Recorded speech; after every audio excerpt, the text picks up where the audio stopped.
आइए आज हम देखते हैं past perfect tense. Past perfect tense जो कि पास्ट टेंस का तीसरा पार्ट है। तो परफेक्ट का मतलब होता है पूर्ण, यानी पास्ट का मतलब भूत, यानी ऐसा कार्य जो भूतकाल में समाप्त हो चुका है। इस वाक्य के अंत में चुका था, चुकी थी आदि शब्द आते हैं। और इस टेंस की सबसे खास पहचान कि इसमें दो कार्यों का होना पाया जाता है।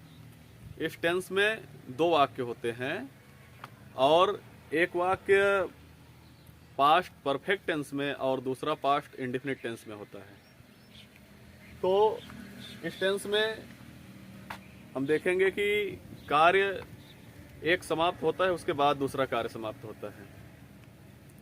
और जो कार्य पहले समाप्त होगा वो पास्ट परफेक्ट टेंस में रहेगा, जिसके लिए क्रिया की थर्ड फॉर्म का यूज होता है। और जो काम बाद में समाप्त होगा उसके लिए पास्ट इंडेफिनिट का प्रयोग किया जाएगा।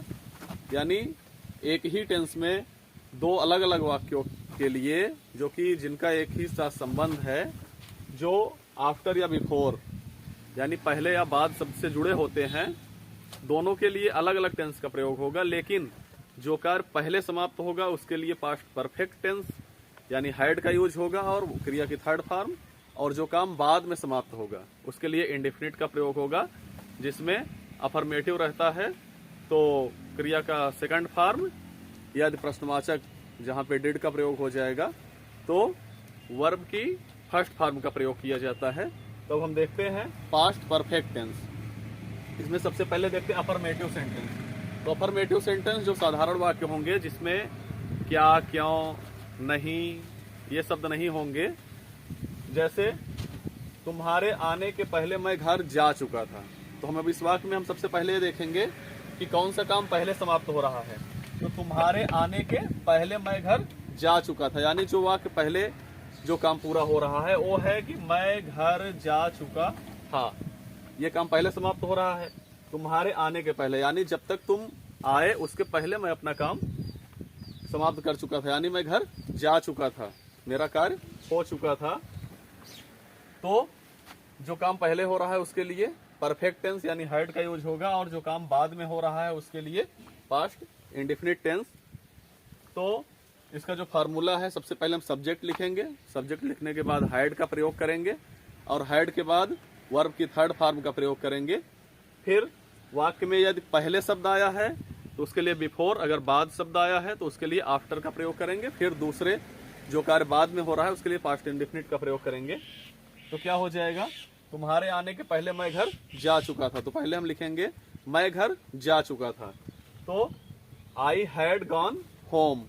फिर उसके बाद बिफोर यानी पहले, किससे, तुम्हारे आने के, यू केम। अब यही वाक्य जब निगेटिव में होगा तो फार्मूले में कोई बदलाव नहीं, केवल हैड के बाद हम नॉट लगा देंगे, बाकी वैसे ही रहेगा। तो इसमें देखते हैं, मेरे स्टेशन पहुंचने के पहले गाड़ी नहीं चली थी।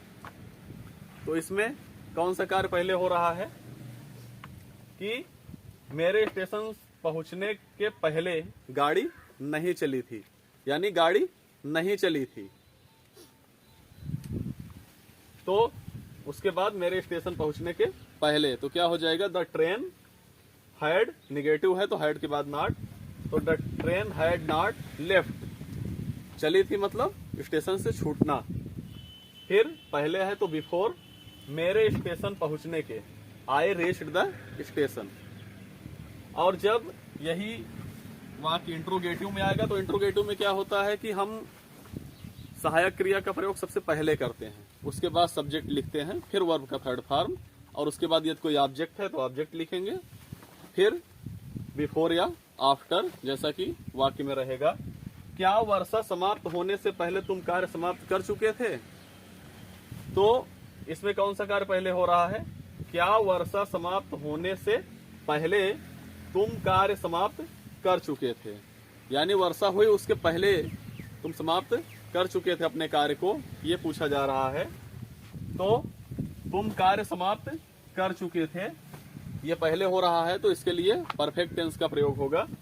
तो had you finished your work, फिर पहले है तो बिफोर, फिर उसके बाद वर्षा, चूंकि वर्षा के लिए जहां पर कोई सब्जेक्ट नहीं वहां पर इड का प्रयोग होता है, तो इड रेन्ड। तो इस प्रकार पास्ट परफेक्ट टेंस में दो वाक्य जिनका आपस में संबंध रहता है जुड़े होते हैं पहले या बाद शब्द से, और ये टेंस के वाक्य अक्सर कॉम्प्लेक्स सेंटेंस में होते हैं जिनको अंग्रेजी में अनुवाद करने के लिए पहले या बाद के लिए आफ्टर या बिफोर का यूज होता है, और जो कार्य पहले समाप्त होता है वो पास्ट परफेक्ट टेंस में रहता है, और जो कार्य बाद में समाप्त होता है वो पास्ट इंडेफिनिट टेंस में रहता है। और इसके पिछले वीडियो को देखने के लिए आप हमारे चैनल पर जाकर वो वीडियो देख सकते हैं।